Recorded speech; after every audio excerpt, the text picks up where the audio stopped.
The rat tunnels were easily the most terrifying traps the Viet Cong ever created. What soldier in their right mind would ever volunteer to go inside one of these hellish holes? Sending in the shortest soldier in the platoon, giving him a job That's tough. So all the short kings out there, man, they used and abused y'all. They used and abused y'all. So all the short kings right now, go ahead. If you have a tall nigga in your family, or if you have a tall friend, smack the dog. Smack the shit out these niggas. That's for your short ancestors, nigga. JB fam. What's going on with y'all boys, man? It's Kymanijb back with another video, and in today's video we have a good enough video, the deadly traps of the Vietnam War. Now we all know good enough only comes once in a lifetime, y'all. So when he is here, we show our appreciation. We don't take nothing for granted over here. You feel me? We're good enough. Before we start the video, man, we hit 300 subs on the road to 400 subs. I know I have been gone for a long time. You know what I'm saying? When you gotta take a mental break, you gotta take a mental break. You feel me? Let's get into the video, man. Let's start with the scary and slowly work our way towards the most horrific traps on the list. Number 9, the exploding motorcycle. During the Vietnam War, motorcycles were strategically placed in cities and villages that were predicted to be invaded by US soldiers. The motorcycles were carefully rigged with explosives, and once a person got on top of the bike to ride it, it would ignite the trap, causing severe damage or even death. Now, I can't imagine that this tactic worked for very long, as there are only a few sources online that even nigga like me, I'm not trusting I see a motorcycle, I'm not trusting it. Stay away. It's like a black cat, my nigga. I'm treating motorcycles like black cats. Stay away from that shit, my nigga. Word. Either way, I'm sure that they figured out that stealing and riding a bicycle was probably the better choice. While we're on the subject of rigged explosions, I might as well cover rigged trophies. The Viet Cong and Northern Vietnamese Army quickly discovered that American soldiers loved to show off. When US soldiers took over an enemy base, one of the few things that were worth of any value to them was the enemy's flags. The salty communist army began to rig their flags with explosives, causing them to explode once they were picked up. But it didn't stop there. They would basically rig any item that they thought a US soldier would be interested in. Now thankfully, the Communist Army weren't bright enough to rig boxes of pizza and the Beatles records, as the US would have surely lost the war. Number 8, the rubber band grenade. The rubber band grenade was a deadly jump scare that was used by both the Viet Cong and Northern Vietnamese Army. This booby trap was easy to make and was also very effective. They would simply take a hand grenade, pull the pin out, hold the lever down, and place some rubber bands on the lever to keep it compressed. They would then hide the grenade in their huts, like an Easter egg. This was done since they knew that US soldiers regularly burn their huts down, preventing them from returning. So if you're on burning hut duty, you're done. It's GG's. Because I was like, okay, the rubber band's there. Obviously, a motherfucker sees that, he's running away. But since you're burning that shit, it's over. It's GG's. But for US soldiers, this practice would soon come with a massive risk, since huts were booby-trapped with these hidden grenades. And once the hut was set ablaze, the rubber band would begin to melt, causing the lever to spring open, igniting the grenade and exploding, sending deadly shrapnel flying in all directions, up to a radius of 35 meters. Now, a similar tactic that is used today is the mason jar grenade, where a grenade has the safety pin removed, then placed inside of a glass jar, with the lever held down by the wall of the jar. It is then dropped from a drone, causing the glass to shatter. A drone? Hold on, when the fuck was the Vietnam War? 1955 through 1975. They had drones? Shit, nigga, am I late or something? And the grenade to explode shortly after. I thought drones was like 2000s. Now, thankfully, nowadays this operation is performed by a carefully selected professional, which of course are all retired Call of Duty players, since they have years of experience performing under extreme pressure and handling an Xbox controller. Number 7, foot traps. That's tough. There were a few types of foot traps that were used during the Vietnam War, all which were very painful and could potentially turn deadly, since these traps used nails and stakes that would typically have the razor-sharp tips covered in poison or venom. But if neither of those could be found nearby, poop and urine would be the next best option. See, this is where I'm not fucking with y'all. Like, what's y'all obsession with shit? Like, bro, what? I mean, that is a good idea, bro. If you don't got no poison, no venom, you could always use some shit, and then you step on the shit, and then shit gets fucked. Option. One of the most common foot traps consisted of a set of 2x4s that had long nails on one end. And when a soldier would step on the center of the boards, they would swing open, causing the side with the nails to tightly clamp down on the person's leg. my Now, God. another popular method was to simply dig a hole, place some stakes inside of it, get the poop guy to cover the tips, and then covering it with a thin mat and some foliage. When a soldier stepped on the booby trap, they would simply fall through the mat and puncture their foot, which has to be one of the most annoying and disgusting traps, since you were left to suffer with the agonizing pain of a wet sock. Now, sometimes the spikes were even set up pointing downwards, What? so when a soldier's foot went through the mat, they would instinctually pull their leg up to avoid the trap, latching. Nah, these Vietnam niggas was evil. No, that's evil, nigga. Holy shit. You think you stepped on a trap? And you like, man, I'm good. This weak ass trap. That shit is already clobbered into your shit. Yo. themselves onto the downward spikes. Yo. Eventually, the Communist Army began to see just how effective these traps were. So, they began placing grenades inside of them as well. Number 6. Yo.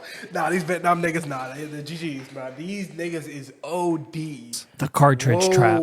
Another foot trap that was heavily used during the Vietnam War was the cartridge trap. Wait, a wait, very wait. simple to Did we use that or did they use that? I'm confused. I don't know. But make that booby shit was trap that wild. consisted of a wooden board, a nail, a piece of bamboo, and a 50 caliber cartridge. It was then placed underground and covered with a thin mat and some foliage. Now, as terrifying as this trap was, it at least got a cute little name, the toe popper, which toe- actually nigga, makes it that's sound kind of pleasant. Foot popper, nigga. This trap was strategically placed on walking trails or in areas where US soldiers were predicted to pass through. And when a soldier stepped Okay, on the so booby trap, It was them Vietnam niggas. Nah, them Vietnam niggas, hey.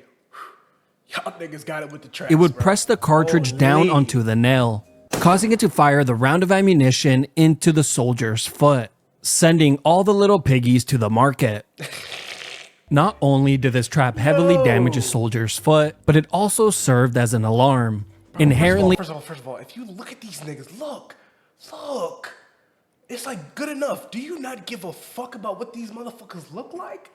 This nigga has no teeth, but a fat ass AK-47. This nigga is 2 foot tall with 2 Glocks. This nigga looks like a hammerhead shark. Nah. Good enough, you playing now. He playing turning this now. trap into an easy ambush. Number 5. Punji stick traps. This next trap is something straight out of an Indiana Jones film. The spiked pits were a terrifying booby trap that were generously placed throughout the dense jungle of Vietnam. This would fall under punji stick traps and is very similar to the foot Bungee traps we jump. covered in the number 7 spot, except a lot more gruesome, deadly, and terrifying. Instead of setting up razor-sharp stakes to impale the foot, they were now designed much larger and made to puncture the entire human body. Another common tactic, Hold on. I don't think I've ever seen this in larger my body. and Hold made on. to puncture the What is this nutsack? What the hell is this? I know this is intestines. I don't know what this shit is either. I'm not gonna lie, but what the fuck is this? entire human body. Another common tactic used by the Communist Army was planting punji sticks in high grass. They would set these up at choke points where they could ambush US soldiers and their allies. You see, when a soldier began to take fire from an unknown location, they will instinctually dive for cover in the tall grass. Bro, I can't do this, bro. Holy, did we win that? Hold on. Are you sure we won that? Holy shit, nigga. Oh shit, gunfire. Nigga, the moment you fall, you're dead. Yo. And impaling themselves on the hidden Yo. stakes. Number 4, the snake pit. Now, as if the spiked I've heard pits of were that not before. terrifying enough, I heard of this snake pit the Viet before. Cong and Northern Vietnamese army would take it too far when they began to add deadly vipers inside of the pits as well, which we can all agree is cheating. The Communist Army would also begin to conserve the You're cheating at stakes, that digging point. deep holes and just filling them with the deadly snakes. One of the most common snakes that were used was the yellow-bellied bamboo pit viper, but US soldiers would know it by a different name, The two-stepper, implying that after receiving a bite, you would only take 2 steps before dropping dead. Nah, the two-stepper. That sound like a fucking dance move. Hold on. The two-stepper. See, I knew it was a fucking dance. See, they bullshitting with niggas now. It was the two-stepper. I knew I was implying that after receiving a bite, you would only take 2 steps before dropping dead. Damn. Now, that's a bit of an exaggeration, but nonetheless, the snake was definitely lethal. The Communist Army mixed and matched all of their traps, and were willing to try just about anything to see what would work. Holes with stakes, holes with snakes, holes with grenades, no holes, just poop on stakes, holes with poop stakes and snakes, snakes with stakes. Stop it. You get the point. Number 3, tripwires. Oh my god. No. One of the most No. Hell no. Back that shit up. Hell no. You get the point. This Number Kylie 3, Jenner looking tripwire. Bro, what the good enough? God damn. Fuck, this look like he did the speed challenge, nigga. One of the most terrifying and paranoia-inducing traps involved the use of tripwires. There were many traps that used the tripwire method, but I'll just cover the most common ones, starting with the can grenade. The can grenade consisted of a grenade, a can, and a piece of wire. The grenade would have the safety pin removed from it and placed inside of a can, with the can wall holding down the lever. A piece of wire was then tied to a base, then to the grenade, creating a tripwire. And when a soldier would hit the wire, the grenade would be pulled out of the can, releasing the lever and igniting the grenade. Bro. Now these tripwires were also commonly hooked up to crossbows, which of course shot arrows that had the tips covered in feces.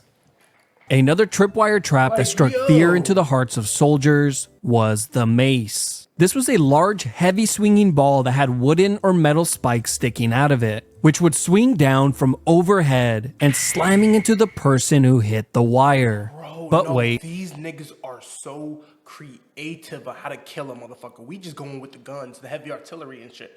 But nah, these niggas, whoa. There's more. There was also the bamboo whip. This was a bamboo stick that had 1-foot spikes sticking out of it. The stick would be pulled back between trees and held with tremendous tension, tied with a simple catch that would release when someone hit the tripwire, which would send the spiked bamboo flying directly at the person. There was also another trap called the raft. This was a large, heavy wooden block that had razor-sharp spikes sticking out of it, and when the wire was hit, the wooden block would fall from out of the trees and impaling the soldier's head.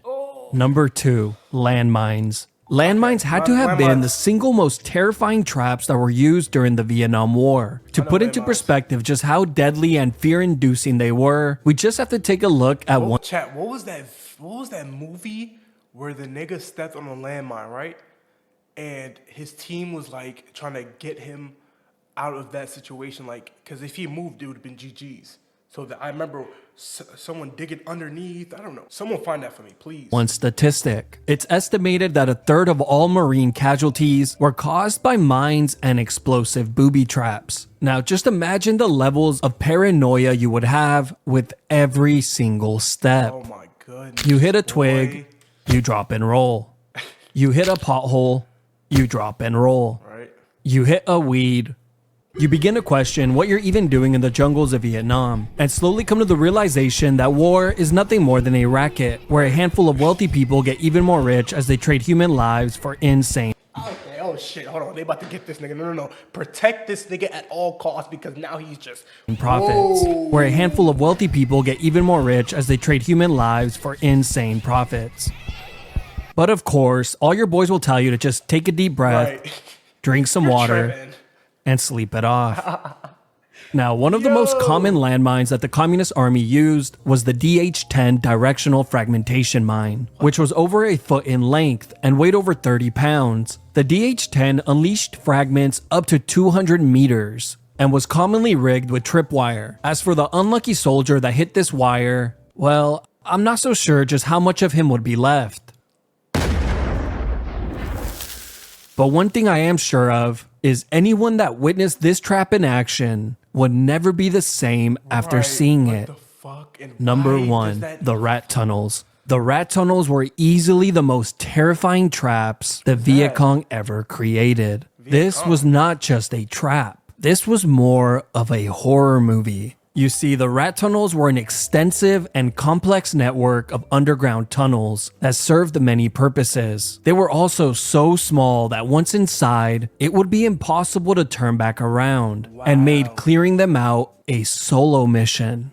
For the Communist Army, these tunnels housed their rest area, kitchen, ammunition, water, and Underground? first aid stations.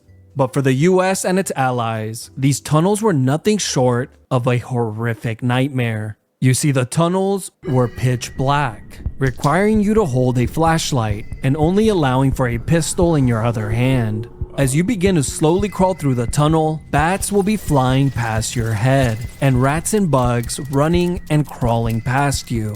But soon, you inevitably come to a junction where you could continue going straight, make a left, or a right. You might not know it at the time, but a wrong turn here could be going the straight. last Fuck that, choice I'm going you straight. ever make. Fuck that. As there are many false tunnels that lead to landmines, spiked pits, But the shit ambushes, and even areas where vipers are tied to the walls. Now you're probably asking yourself, what soldier in their right mind would ever volunteer to go inside one of these hellish holes? It turns out not many. Instead, the platoon just became what it was fighting against: communist, sending in the shortest soldier in the platoon, That's giving him a tough. job that That's tough. So all the short kings out there, man, they used and abused y'all. They used and abused y'all. So all the short kings right now, go ahead. If you have a tall nigga in your family, or if you have a tall friend, smack the dog. Smack the shit out these niggas. The fuck? That's for your short ancestors, nigga. he Word. never wanted. Now, don't get me wrong, the US and its allies did eventually put together a very small group of soldiers that would specialize in clearing out these tunnels. And when I say small, I mean that literally and figuratively, as most of them were under 5'5". This small group of soldiers would come to be known as the Tunnel Rats. And they called y'all And rats. throughout the Vietnam Okay, definitely. If you have a tall family member, if your mom tall or if your dad tall, smack the dog shit out these niggas. War, they proved to be back. some of the bravest soldiers to have ever fought, That nigga earning the jump in respect and admiration from their fellow soldiers. I don't give no And for fucks. once in their lives, they were not the ones looking up to others. Oh, it's good enough. Nah, good enough. Wowed out with that one, bro. Short Kings, once again, my boy. Hold on, let me talk to you right quick. Short Kings, this nigga done disrespected you, but this is good enough. So if you got a problem with him, you got a problem with me. What is you talking about? All right, y'all boys. I'm gonna see y'all in the next video, man. Here's the sub count. Make sure y'all like the video, subscribe to the channel, man. I'm gonna see y'all in the next video. I love y'all, man. Peace, man. Peace. Bring no hustle, fresh out, know why these niggas be capping. I'm going for these niggas, I stay around and get a pack running back, bro, Jack. So hoes in the spot on the young nigga, they like, why your back was so damn massive. So little op nigga took that hot shit, oh, though back on me, going catch.